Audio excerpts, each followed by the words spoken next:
करोड़ों दर्शकों का मिल रहा साथ। एमपी की बात एमपी न्यूज के साथ। भारत देश में भारतीय जनता पार्टी एक ऐसा राजनीतिक दल जो कि नित नए प्रयोगों के लिए जाना जाता है। जहां एक और राजनीति की तासीर को बदलना बीजेपी को बखूबी आता है, तो वहीं नवीनोदय की कहानी भी इसी राजनीतिक दल ने इस राष्ट्र में लिखी है।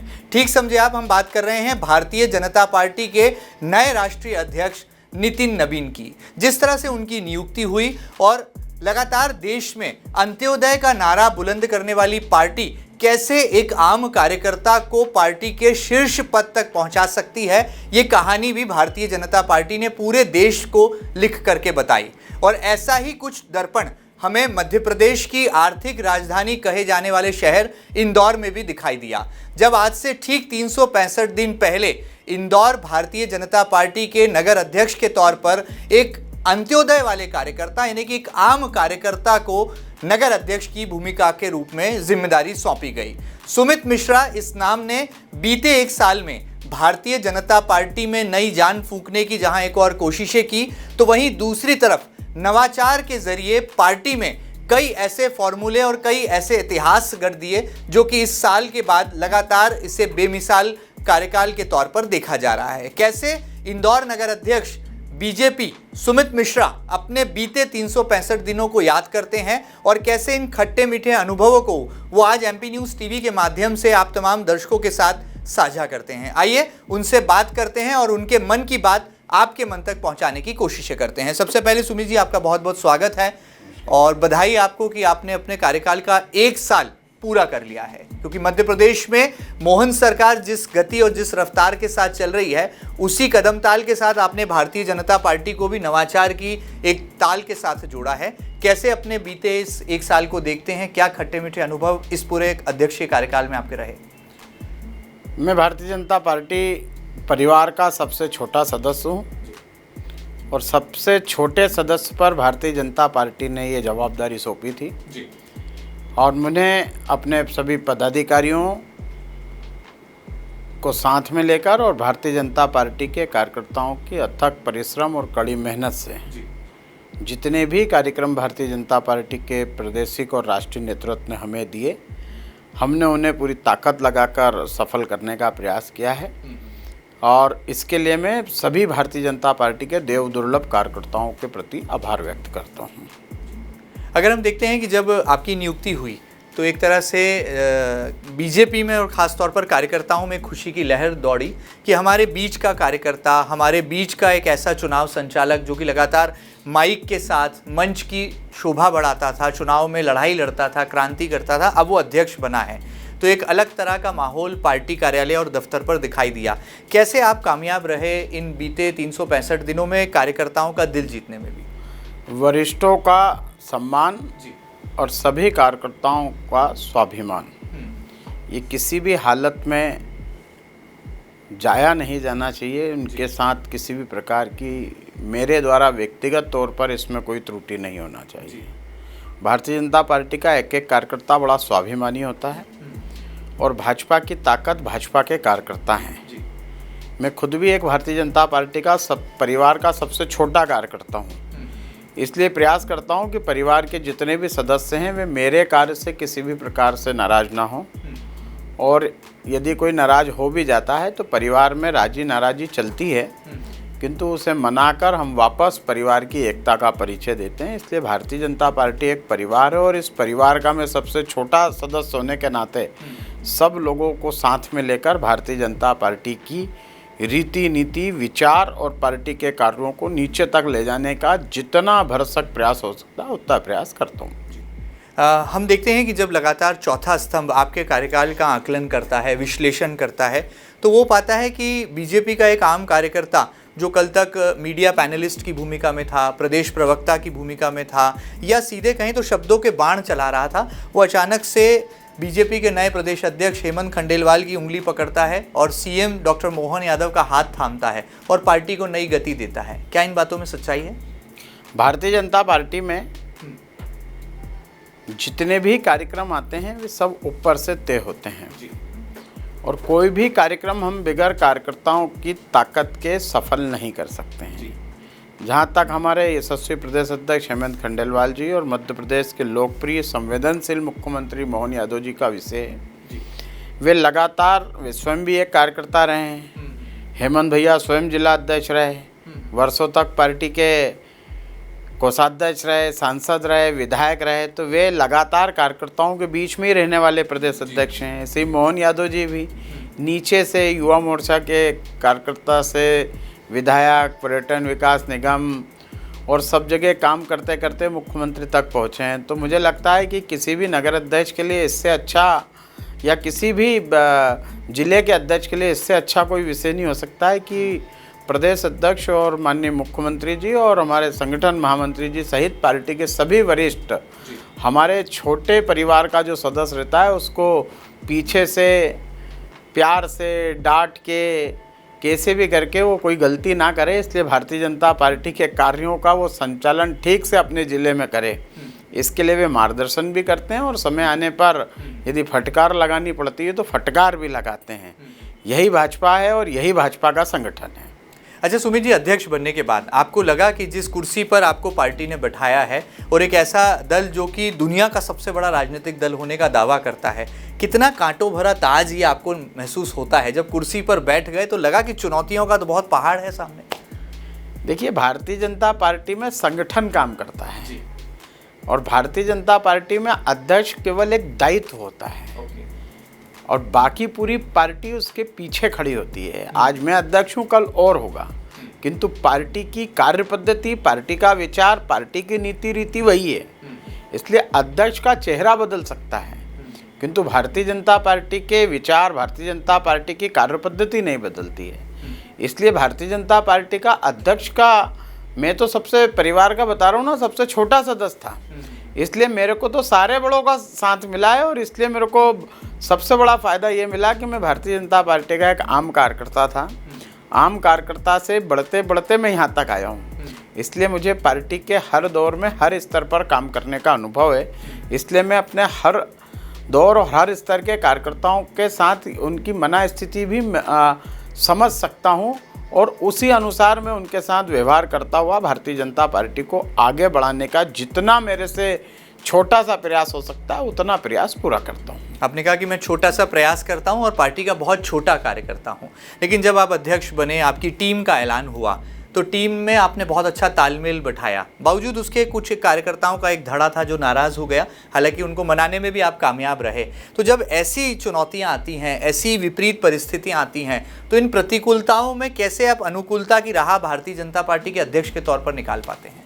वो कांग्रेस का एक षड्यंत्र था जी, और जो शख्स उसमें शामिल था वो स्वयं कांग्रेस का पदाधिकारी है, उसके परिवार के लोग कांग्रेस के पदाधिकारी रहे हैं। भारतीय जनता पार्टी में कहीं कोई असंतोष नहीं था। हमारे सभी कार्यकर्ता आज भी हम साथ में हैं और सब साथ में मिलकर भारतीय जनता पार्टी को मजबूत कर रहे हैं। माननीय नरेंद्र मोदी जी के हाथ मजबूत कर रहे हैं, माननीय मोहन यादव जी के हाथ मजबूत कर रहे हैं और कहीं पार्टी में कोई असंतोष नहीं है। पार्टी कार्यालय पर सभी लोग आते हैं, सभी कार्यकर्ता आते हैं और हर प्रकार के कार्यक्रम हम पूरी ताकत से और पूरी ऊर्जा के साथ करते हैं जी।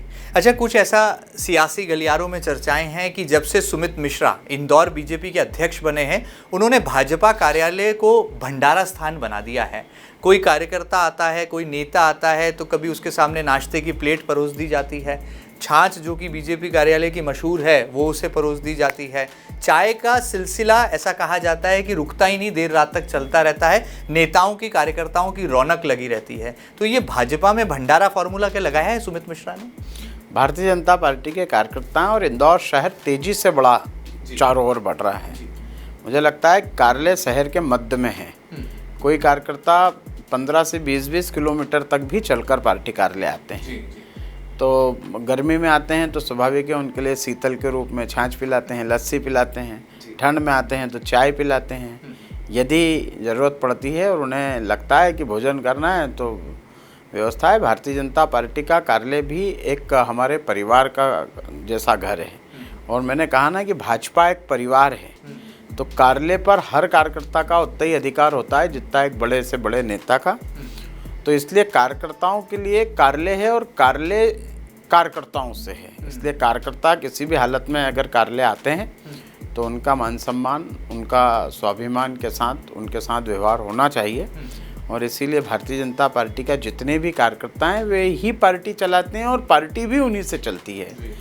इसलिए हम कोई अलग से नहीं करते हैं, सब कार्यकर्ताओं के आधार पर ही भारतीय जनता पार्टी का संचालन होता है। हमारे यहाँ जो आजीवन सहयोग निधि भी हम इकट्ठा करते हैं तो वो कार्यकर्ताओं से ही इकट्ठा करते हैं। तो सुमित मिश्रा आपसे जेब से कुछ नहीं कर रहा है, जो भी करता है कार्यकर्ताओं का है। तेरा तुझको अर्पण, क्या लागे मेरा। क्या बात है, पहला क्रेडिट भी आप कार्यकर्ताओं को दे रहे हैं और अंतिम क्रेडिट भी आपने कार्यकर्ताओं के नाम ही जो है उनके सिर माथे बांध दिया है।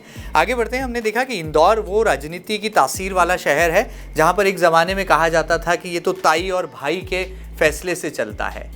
फिर बाद में साईं की एंट्री हुई, साहब की एंट्री हुई, भाभी का दबदबा बढ़ा, दीदी का जो है बात बड़ी। अब जो है आपने भाजपा को one in all and all in one कर दिया। ये कैसे कर पाए? क्या जो पुराने संबंध थे बतौर कार्यकर्ता सुमित मिश्रा जी के वो काम आए? क्योंकि हमने देखा कि मधु वर्मा जी हों या महेंद्र हार्डिया जी हों या और अन्य विधायकों की हम बात करें, वो लगातार पार्टी कार्यालय पर इन दिनों जो है हर छोटी से छोटी और बड़ी से बड़ी बैठक में अपनी हाजिरी भरते हैं। ये जादू कैसे चला आपने? जादू नहीं है, भारतीय जनता पार्टी की कार्यपद्धति का एक अंग है। हमारे यहाँ जो भी निर्णय होता है वो समन्वय से और सबकी सहमति से होता है। मेरी नियुक्ति भी सर्वसम्मति से ही हुई थी। सारे विधायकों ने और सब लोगों ने मिलकर ही मुझे अध्यक्ष बनाया था। तो इसलिए उन सबकी भी जवाबदारी है कि मेरे को सफल करना। और मैं भी अपने कार्यों से, अपने विचार से ऐसा व्यवहार करता हूँ कि सब लोगों के मान सम्मान में कोई कमी ना आए।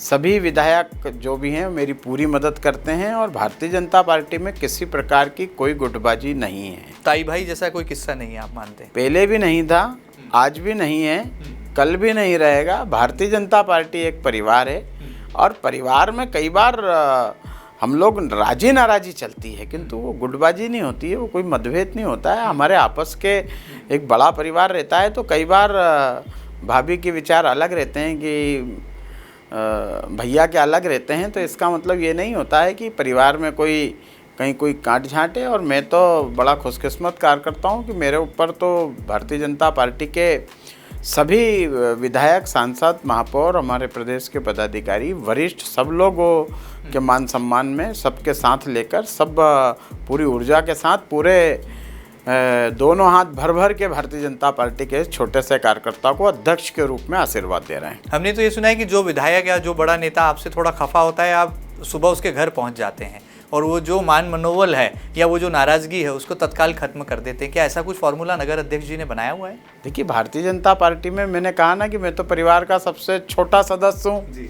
यदि किसी मेरी बात से यदि कोई बड़ा नाराज होता है तो स्वाभाविक है कि मुझे जाकर अपनी गलती भी मानना चाहिए और अपना जो सफाई है वे भी प्रस्तुत करना चाहिए, क्योंकि बड़े हैं वे और उनका मेरे से ज़्यादा अनुभव है। वो जनप्रतिनिधि भी हैं और साथ में जनता को भी डील करते हैं।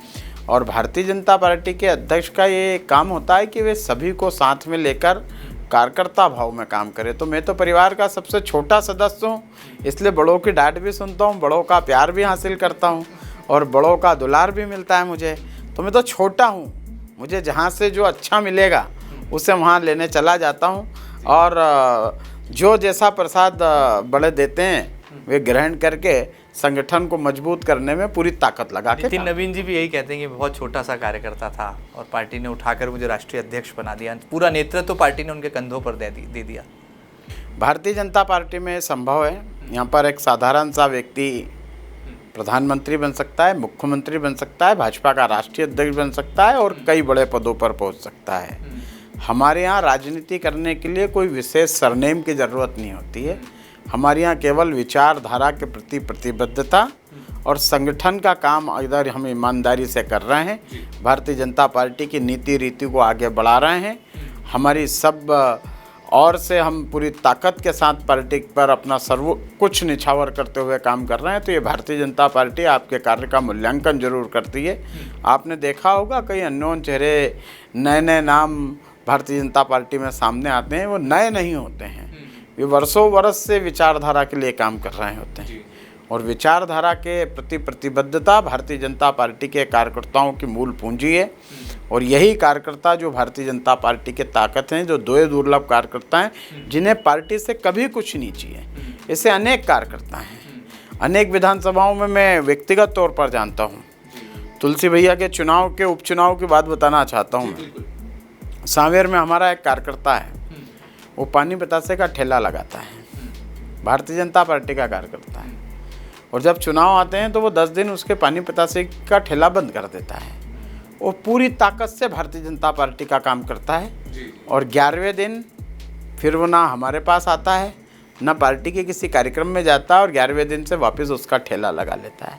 तो ये जो भारतीय जनता पार्टी के कार्यकर्ता हैं, ये दुर्लभ जो कार्यकर्ता हैं, जो पार्टी से कभी कुछ नहीं लेने आते हैं, केवल पार्टी को देने की और विचार रखते हैं, ऐसे कार्यकर्ताओं का विश्वास जब तक भारतीय जनता पार्टी के बड़े नेताओं पर बना रहेगा, तब तक भारतीय जनता पार्टी ऐसे ही नए नए प्रयोग करते हुए नीचे स्तर पर काम करने वाले, ज़मीन पर काम करने वाले किसी भी आदमी को उठाती है और फर्श से सीधे अर्श पर बिठा देती है, क्योंकि भारतीय जनता पार्टी में कार्यकर्ता के कार्य का मूल्यांकन होता है। सुमित मिश्रा भी एक ऐसा ही उदाहरण है, कहा जा सकता है इंदौर के तारतम्य में।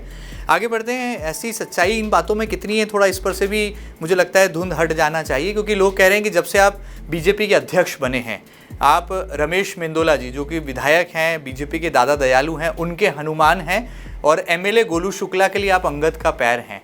क्या इन बातों में सच्चाई है? क्योंकि इस तरह के चटकारे चाय की चर्चाओं के साथ अक्सर जो हैं चार चौबारों पर, चौराहों पर सुनाई देते हैं। थोड़ा इस पर से भी धुंध हटा दीजिए। देखिए, मैंने कहा ना कि मुझे भारतीय जनता पार्टी के सभी नेताओं का आशीर्वाद प्राप्त है और सबने मिलकर मुझे अध्यक्ष बनाया है।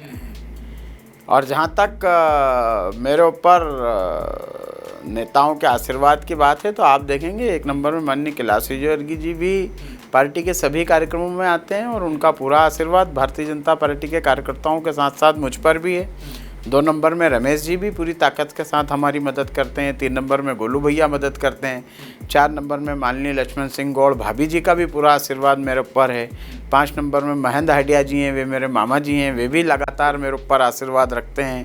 राऊ से जीतू जो रहती अपने मधु वर्मा जी हैं, वे भी मेरे साथ पूरा स्नेह रखते हैं। मेरे चाचा जी हैं, राऊ से हमारे एक और नेता हैं जीतू जराती, उनके साथ मैंने लंबे समय काम किया, उनका भी आशीर्वाद और सहयोग मुझे मिलता है। ऐसे ही देपालपुर से मनोज भैया हों, या सांवेर से तुलसी भैया हों, या महू भले ही हमारी विधानसभा या नगर के परिक्षेत्र में नहीं आ रहा है, किंतु महू के विधायक उषा दीदी भी लगातार मुझे जब ज़रूरत पड़ती है वे मेरे को आशीर्वाद प्रदान करने और पार्टी के कार्यों में पूरी ताकत के साथ खड़ी रहती हैं। ऐसे ही हमारे सांसद जी और महापौर जी और प्रदेश के सभी पदाधिकारी सहित सभी निगम मंडल के लोग भी भारतीय जनता पार्टी के आयोजनों में हर जगह बढ़ चढ़कर भाग लेते हैं और सब लोग सामूहिक तौर से मिलकर संगठन को मजबूत करने का काम करते हैं। मतलब आप किसी के हनुमान नहीं हैं, आप किसी के लिए अंगद का पाँव नहीं है, ये कहा जा सकता है। मैं भारतीय जनता पार्टी का एक छोटा सा कार्यकर्ता हूँ और उस कार्यकर्ता के भाव के रूप में प्रत्येक विधानसभा में बराबर से काम कर रहा हूँ। और रही बात हनुमान जी और अंगद जी की, तो ये बहुत बड़े किरदार हैं।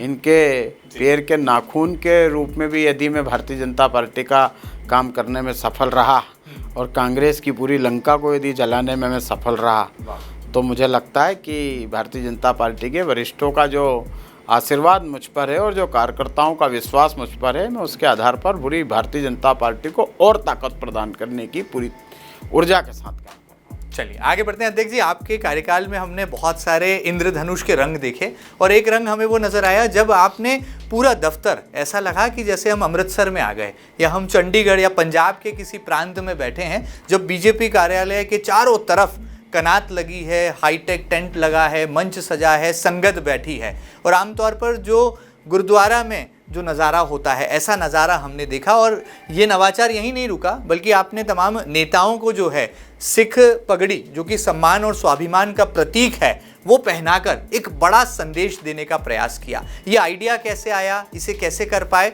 और इसके पीछे का मकसद और उद्देश्य क्या था? हमारे प्रदेश नेतृत्व और राष्ट्रीय नेतृत्व के द्वारा प्रदत्त यह कार्यक्रम था और चारों वीर साहिबजादों के बलिदान दिवस को देश के यशस्वी प्रधानमंत्री नरेंद्र मोदी जी के निर्देश पर और भारतीय जनता पार्टी के राष्ट्रीय अध्यक्ष के निर्देश पर प्रत्येक जिला केंद्रों पर भारतीय जनता पार्टी आयोजन करती है। और मेरा व्यक्तिगत ऐसा मानना है कि गुरु गोविंद सिंह जी के बेटों का कर्जा खाकर हम सब बैठे हैं। हम सब भी दशमेश पिता की ही संतानें हैं। और सिख समाज हिंदू समाज का रक्षक है और सिखों ने हिंदुत्व के लिए अपने एक एक नहीं अनेक गुरुओं के बलिदान दिए हैं, पूरे के पूरे परिवार के बलिदान हुए हैं। तो सिखों का 4 साहिबजादों का जो बलिदान है वो केवल सिखों के लिए नहीं था, ये संपूर्ण सनातन और हिंदुत्व के लिए है। और ये कार्यक्रम भारतीय जनता पार्टी कार्यालय पर आयोजित करके सिख समाज और हम अन्य समाज को ये बताना चाहते हैं कि चारों साहिबजादों का जो बलिदान है वे केवल सिखों का बलिदान नहीं है, वे सनातन और हिंदुत्व के लिए दिया गया बलिदान है। और ये चारों वीर साहिबजादों का जो बलिदान है इसे हमें युगों युगों तक याद करना चाहिए। इतिहास के पन्ने में इसे अभी तक क्यों छुपा कर रखा गया, इस पर विचार होना चाहिए। और जिस प्रकार की वीरता, जिस प्रकार की शहादत और जिस प्रकार से गुरु गोविंद सिंह जी, गुरु तेग बहादुर जी और पूरे के पूरे दशमेश पिताओं ने जो सनातन और हिंदुत्व को अपने प्राणों से सींचकर हमें आज यहाँ तक खड़ा किया है, इसलिए एक छोटा सा कार्यक्रम करके मुझे लगा कि मेरी आत्मा को बहुत शांति मिली है। ये कार्यक्रम मैंने बड़े दिल से किया था और बड़ी पवित्र आत्मा से किया था। और लंगर भी बैठाया था आपने, तमाम नेता जमीन पर बैठकर भोजन कर रहे थे। सुखमनी साहिब का पाठ भी हुआ, कीर्तन भी हुआ और इस सबसे बढ़कर सिख समाज की संगत बड़ी संख्या में इसमें उपस्थित हुई। हम कार्यक्रम करें और संगत ना आए तो उसकी रंगत ही ना होती, इसलिए मैं सिख समाज की संगत भी आई, वरिष्ठ भी आए, सिख समाज के भी जितने अलग अलग समूह हैं वे भी सब इसमें शामिल हुए। और पूरी गुरु सिंह सभा के साथ जो पूरे गुरुद्वारा की प्रबंधन कमेटियां हैं, पहले हमने उसकी एक बैठक आयोजित की थी उनके पदाधिकारियों के साथ और उनसे ही बात करके पूरे कार्यक्रम का स्वरूप तय किया था। और लंगर बनाने वाले भी हमारे सिख भाई थे, परोस वाली व्यवस्था में भी, कीर्तन में भी, संगत में भी, सुखमनी साहब में भी। और इसलिए हम सब भी उस दिन पगड़ी में आए थे और पगड़ी नेता अपने घर से बांध कर आए थे। कार्यक्रम स्थल पर आकर किसी ने नहीं बांधी थी। एक एक भारतीय जनता पार्टी का कार्यकर्ता और एक एक भारतीय जनता पार्टी का नेता दशमेश पिता को अपना आदर्श मानता है और दशमेश पिता और उनके संतानों के द्वारा जो हिंदुत्व और सनातन के लिए अपना सब कुछ लुटाया गया है उसके प्रति हम अपनी कृतज्ञता भी व्यक्त करते हैं। और हिंदू और सिख दोनों भाई भाई हैं, दोनों अलग नहीं हैं। इसलिए वीर चारों साहिबजादों का बलिदान हम अपने परिवार का, अपना व्यक्तिगत बलिदान भी मानते हैं।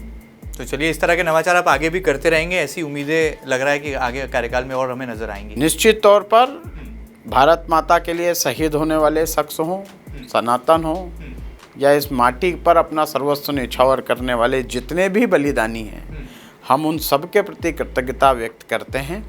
और समय समय पर भारतीय जनता पार्टी उन सब के लिए कुछ ना कुछ कार्यक्रम और प्रायोजन और आयोजन भी करती है।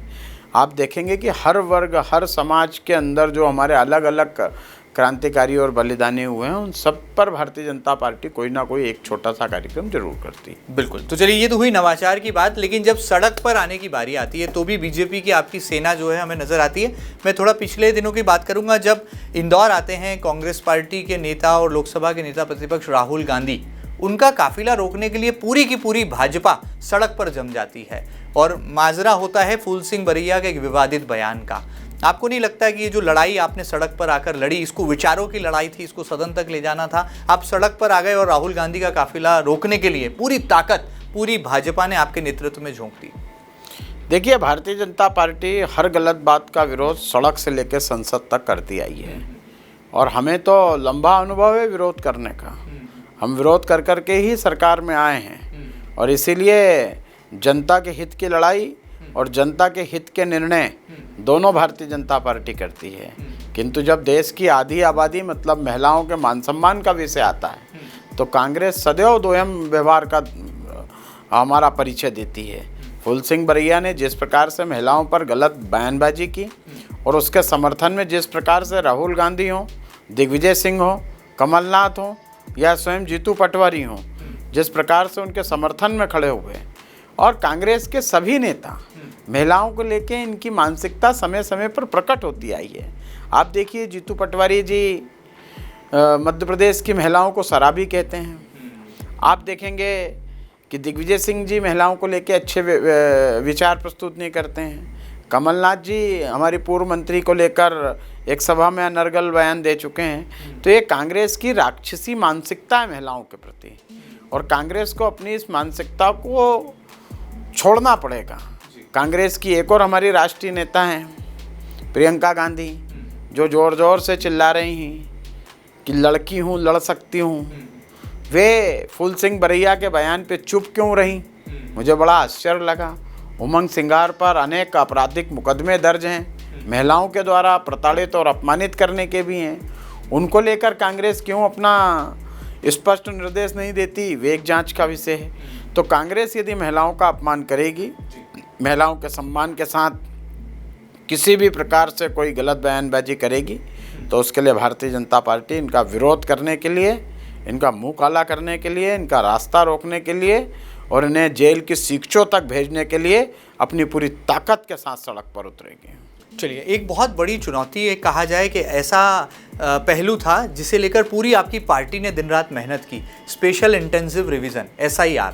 किस तरह से आपको लगता है कि ये जो मतदाता शुद्धिकरण का बड़ा अभियान पूरे देश भर में छेड़ा गया, निर्वाचन आयोग की देखरेख में मतदाता सूचियों का पुनरीक्षण हुआ और अब शुद्धिकरण की तरफ ये पूरा काम बढ़ गया है, और आपने दिन रात वर्चुअल मीटिंग्स के जरिए, बड़ी बड़ी बैठकों के जरिए मंडल स्तर, वार्ड स्तर और आपकी पार्टी के पन्ना प्रभारियों तक एक संदेश पहुंचाया। क्या सही मायनों में मतदाता सूचियों का शुद्धिकरण हो पाया है, और विपक्ष के जो तमाम आरोप हैं उसे कैसे आप सिरे से खारिज करते हैं? देखिए, मतदाता सूची वाला विषय जो है वो निर्वाचन आयोग का है जी। और निर्वाचन आयोग अपने स्तर पर इसमें काम कर रहा है। इसमें राजनीतिक दलों की भूमिका केवल इतनी है कि वे उनकी कुछ मदद कर सकते हो। कुछ मतदाता अगर उन्हें नहीं मिल रहे हैं तो ढूंढने में कोई मदद हो सकती है, तो वे उतनी मदद हो सकती है, और उतनी मदद कोई भी एक आम नागरिक भी करता है। इससे ज़्यादा मुझे नहीं लगता कि किसी राजनीतिक दल की इसमें बहुत ज़्यादा भूमिका है। लेकिन कांग्रेस तो आरोप लगा रही है कि आपने झूठी आपत्तियां लगाई हैं, और अब उन्हीं की पार्टी के प्रदेश अध्यक्ष जीतू पटवारी तो FIR करने तक की बात कर रहे हैं, पुलिस थानों में दस्तक दे रहे हैं। क्या सच्चाई है? इस पर सियासत क्यों हो रही है? कांग्रेस, मैंने कहा ना कि झूठ और भ्रम फैलाने में माहिर है, और इसलिए कांग्रेस कुछ भी अपना वोट बैंक बचाने के लिए समय समय पर ऐसे हथकंडे अपनाती है। और कुछ जगह कांग्रेस को ना जाने किस बात का भय सतारा है। शायद कांग्रेस अपनी संभावित हार को देखते हुए अभी से, तो शुरुआत से ही इनका काम है, कभी EVM पे ठीका फोड़ते हैं, कभी चुनाव आयोग पे फोड़ते हैं, अब मतदाता सूची पे आ गए हैं। तो कांग्रेस के प्रदेश अध्यक्ष ये सब करके अपनी कुर्सी बचाने में लगे हैं। उन्हें मालूम है कि इंदौर 9-0 है, वे स्वयं भी अच्छे मतों से चुनाव हारे हैं और ख़ुद का बूथ भी हारे हैं, इसलिए वे अगली बार भी अपना बूथ नहीं जीत पाएंगे। ये दावा कर और फर्जी मतदाता सूची और मतदाताओं के नाम जोड़ने का काम कांग्रेस का पुराना है। स्वर्गीय श्रीनिवास तिवारी जी के एक मकान पर रीवा में लगभग 1400 मतदाता निकले थे। ऐसे ही जीतू पटवारी जी ने हर बार मतदाता सूची को लेकर चुनाव के पहले और बाद में चिल्लाते हैं, और फिर अपनी ढपली अपना राग। जब कांग्रेस कुल मिला के अपनी संभावित हार के मद्देनज़र ये सब झूठ और भ्रम फैला रही है। यदि कोई आपत्ति लगी है और उस आपत्ति में यदि सत्यता है तो उसकी जांच होने दीजिए। आप अभी से क्यों चिल्ला रहे हैं? चुनाव आयोग को अपना काम निष्पक्ष तौर पर करने दीजिए। चुनाव आयोग एक स्वतंत्र संस्था है, वे अपने स्तर पर काम करें। वे किसी दल या राजनीतिक पार्टी के भरोसे थोड़ी चुनाव आयोग काम करता है। इसलिए कांग्रेस को जो सरकारी उनके BLO कांग्रेस ने भी अपने BLA 2 घोषित किए हैं। अपने BLA 2 के माध्यम से कांग्रेस को भी अपना काम करना था। हर राजनीतिक दल का मतदान स्तर पर BLA 2 होता है, और कांग्रेस ने जो सूची BLA 2 की जिलाधीश निर्वाचन कार्यालय को दी थी, उसमें से अनेक BLO 2 तो पहले ही भाजपा में शामिल हो चुके हैं। तो इस प्रकार की सूची यदि कांग्रेस वहाँ जमा कराए, इनका खुद का संगठन का कोई ढांचा नहीं, इनकी खुद की कोई संगठन की संरचना नहीं है, और उसके बाद फिर ये झूठे और बेबुनियाद आरोप लगाएं, तो ये कांग्रेस को अपने गिरबा में झांकना चाहिए। और खोट खुद में हो तो बुराई जमाने में नजर आती है।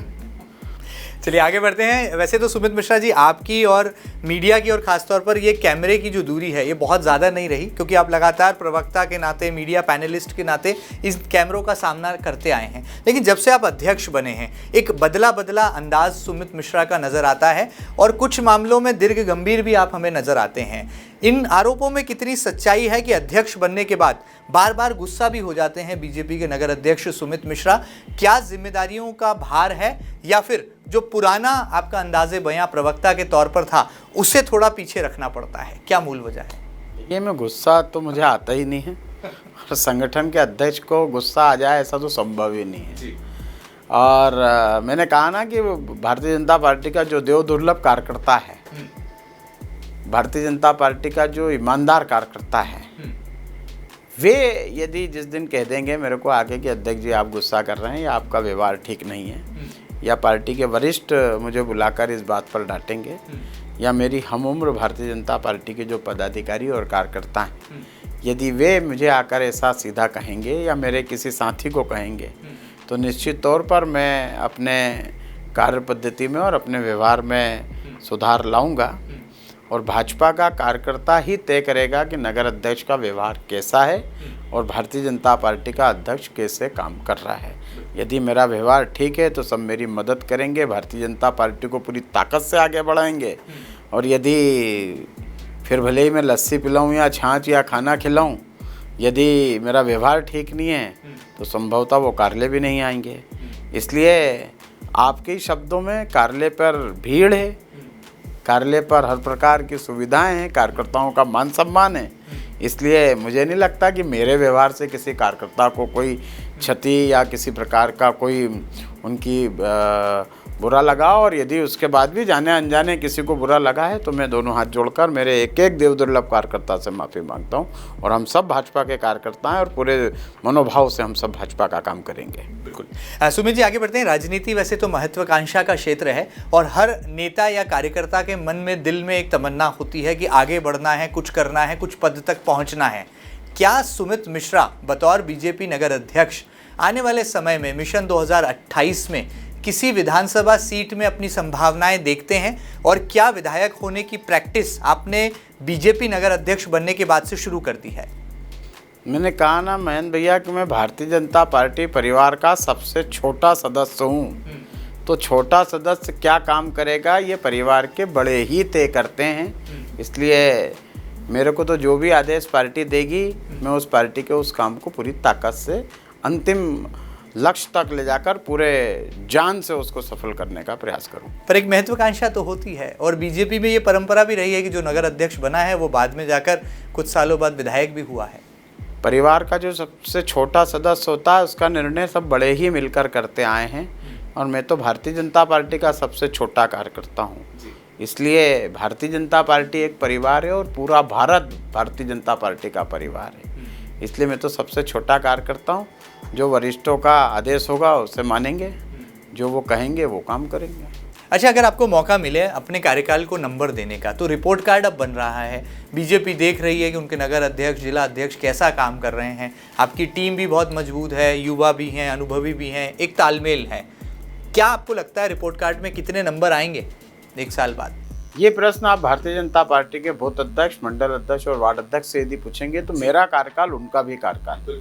और संगठन पर्व के तहत हम सब लोग संगठन में अपने दायित्व पर आए हैं। इसलिए भारतीय जनता पार्टी के बूथ अध्यक्ष ने भी उतनी मेहनत की है जितनी भाजपा के नगर अध्यक्ष और मंडल अध्यक्ष और वार्ड अध्यक्ष ने की है। इसलिए मैं तो अपने कार्यकर्ताओं के काम को 100% देता हूँ। और कार्यकर्ता यदि आपको मिले तो उनसे पूछिएगा जरूर कि आपके अध्यक्ष को आप कितने नंबर देते हैं, क्योंकि भारतीय जनता पार्टी के अध्यक्ष का मूल्यांकन हो या कार्यकर्ताओं के कार्य का मूल्यांकन हो, भाजपा एक परिवार है और यहाँ हम एक दूसरे का मूल्यांकन स्वयं ही कर लेते हैं। इसलिए मुझे लगता है कि मेरे कार्यकाल के दौरान भारतीय जनता पार्टी के सभी जनप्रतिनिधियों का, विधायक, सांसद, महापौर सहित सभी पार्षद और पार्टी के एक एक पदाधिकारी, मंडल की इकाइयों ने, बूथ स्तर तक के कार्यकर्ताओं ने भरपूर ताकत के साथ भारतीय जनता पार्टी का काम किया और मैं इसके प्रति उनके प्रति कृतज्ञता व्यक्त करता हूँ। बिल्कुल। चलिए, एक सवाल और है, राजनेता होने के नाते सुमित मिश्रा जी, आपको क्या लगता है, जब आप बहुत अच्छा काम करते हैं, आगे बढ़ रहे होते हैं, तो दो पहलू सामने निकल कर आते हैं। एक पहलू आलोचना का होता है और एक प्रशंसा का होता है। कुछ अच्छा होता है तो कुछ लोग होते हैं जो पीठ थपथपाते हैं, प्रशंसा करते हैं, तो वहीं कुछ आलोचक भी होते हैं, कुछ निंदक भी होते हैं। आलोचनाओं से डर तो नहीं लगता, निंदा से कहीं घबराहट तो नहीं होती, और प्रशंसा से कहीं अभिमान तो नहीं आता? एक राजनेता होने के नाते कैसे इस पहलू को पार कर रहे हैं आप इन दिनों? देखिए, हर क्षेत्र में आलोचक और प्रशंसक होते हैं, किंतु मैंने कहा ना कि भारतीय जनता पार्टी का जो देवदुर्लभ कार्यकर्ता होता है, जो बूथ स्तर तक का कार्यकर्ता होता है, जो मंडल का पदाधिकारी है, जो नगर में मोर्चा प्रकोष्ठ के कार्यकर्ता हैं, यदि वे मेरी आलोचना करने लग जाएंगे तो मैं मान लूँगा कि मेरा कार्य व्यवहार में कहीं अनुचित हो रहा है। और जिस दिन मेरे प्रदेश के नेता मुझे बुलाकर कह देंगे कि आपके कार्य के अंदर ये गलत है, तो मैं अपनी गलती स्वीकार कर लूँगा।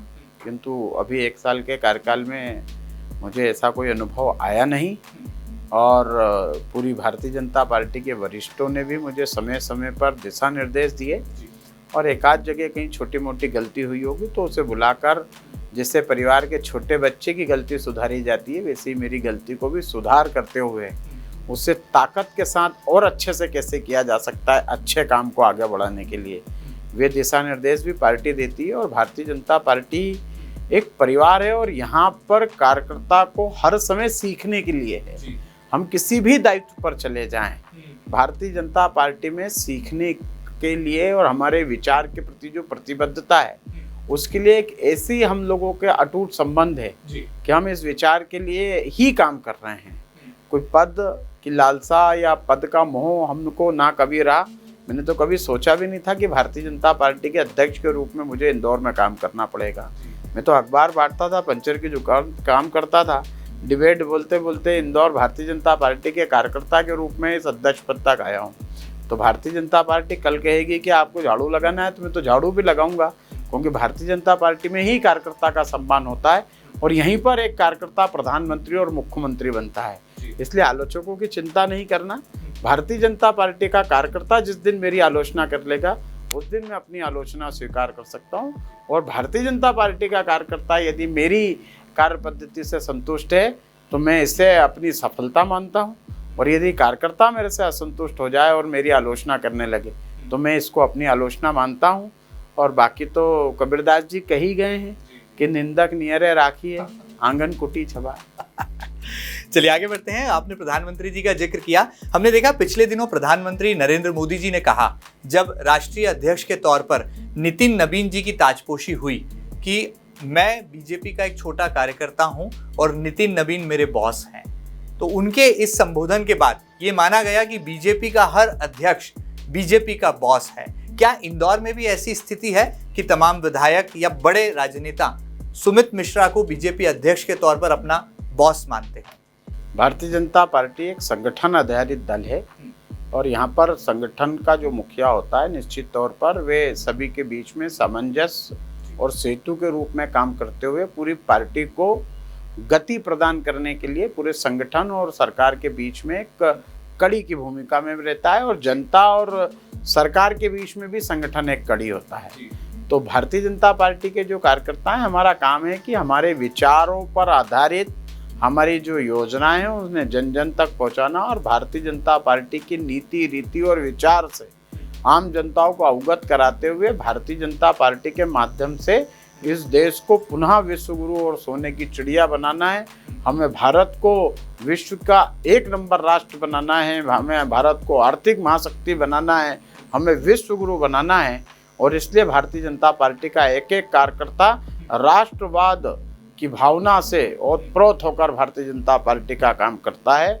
और संगठन आधारित दल है तो निश्चित तौर पर यहाँ पर संगठन की अपनी एक भूमिका है और संगठन के प्रमुख होने के नाते प्रमुख की भी अपनी एक भूमिका होती है। सबका साथ, सबका विकास और सबका विश्वास भारतीय जनता पार्टी का नारा है। बॉस जैसी कोई बात नहीं है। भारतीय जनता पार्टी के अंदर अध्यक्षीय व्यवस्था होती है और अध्यक्ष जो होता है वे अपने वरिष्ठों के मार्गदर्शन में काम करता है। और ये तो भारतीय जनता पार्टी के हमारे बड़े नेताओं का ये एक मुझे लगता है कि देश के यशस्वी प्रधानमंत्री जी ने जो संगठन के प्रति अपनी कृतज्ञता ज्ञापित की है। और भारतीय जनता पार्टी में आपने देखा होगा कि संगठन ही सर्वे सर्वा होता है। संगठन जो निर्णय करता है, संगठन जो दिशा निर्देश प्रदान करता है, जो राष्ट्रीय स्तर से प्रदेश स्तर पे आते हैं। आपने देखा होगा कि हमारी राष्ट्रीय कार्य समिति होती है, राष्ट्रीय कार्य समिति के 3 महीने के अंदर हमारी प्रदेश कार्य समिति होती है और उसी 3 महीने के अंदर हमारी प्रदेश कार्य समिति के बाद जिला कार्य समिति और जिला कार्य समिति के बाद मंडल कार्य समिति होती है। तो 1 महीने के अंदर जो हमारा राष्ट्रीय स्तर पर निर्णय होता है वो 1 महीने के अंदर अंदर मंडल और नीचे बूथ तक पहुंचता है। तो भारतीय जनता पार्टी अपना घोषणा पत्र तैयार करती है और उसी घोषणा पत्र के आधार पर हमारी सरकारें काम करती हैं। तो हमारे यहाँ संगठन सर्वस्व होता है और संगठन का जो मुखिया होता है निश्चित तौर पर वो भारतीय जनता पार्टी का कप्तान रहता है और उस कप्तान के हाथ में सारी बागडोर रहती है। चलिए आगे बढ़ते हैं। हमने सुना था जब आप बीजेपी के नगर अध्यक्ष बने, सियासी गलियारों में ऐसी चर्चाएं थी कि मुख्यमंत्री डॉक्टर मोहन यादव जी ने अपनी उंगली आपको पकड़ाई थी और आपको राजनीति की राह में आगे गति दी थी और आपने धीरे धीरे मुख्यमंत्री जी की उंगली से उनका हाथ ही थाम लिया है। क्या वाकई में अब आपकी और मुख्यमंत्री जी की निकटता और संवाद सबके सामने है?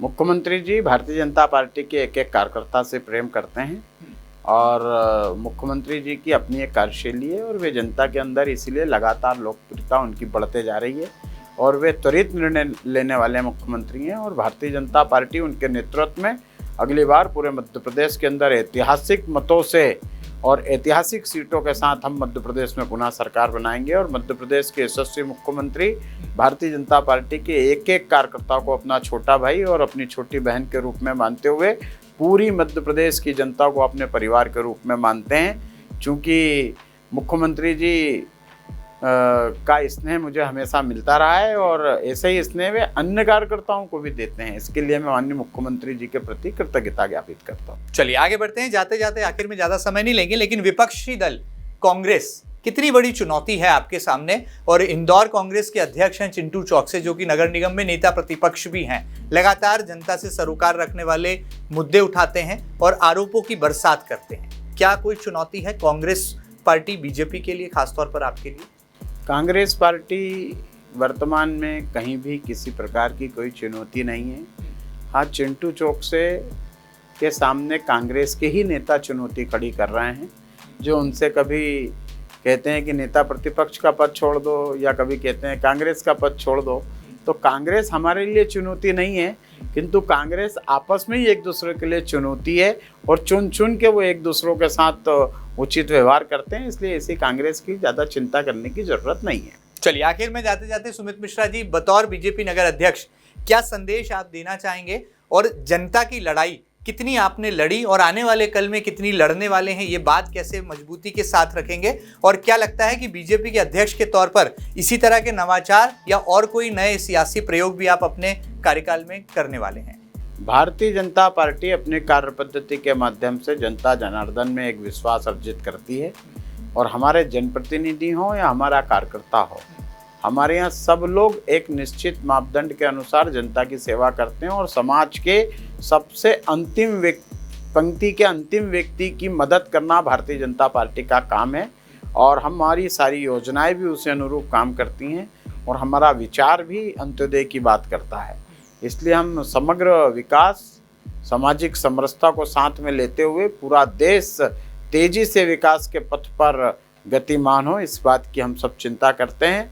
और जब जहां जैसी ज़रूरत लगेगी, भारतीय जनता पार्टी के परिवार के सबसे छोटे कार्यकर्ता के रूप में मैं पूरी ताकत के साथ भारतीय जनता पार्टी को अपना सर्वस्व अर्पण करते हुए काम करता हूं। मैं अपने पूरे 1 साल के कार्यकाल के लिए अपने एक एक कार्यकर्ता के प्रति, मेरे एक एक शुभचिंतक के प्रति, मेरे इष्ट मित्र और परिवार के साथियों के प्रति जो ने मुझे पूरा सहयोग दिया, मैं उनके प्रति कोटि कोटि आभार और कृतज्ञता व्यक्त करता हूँ।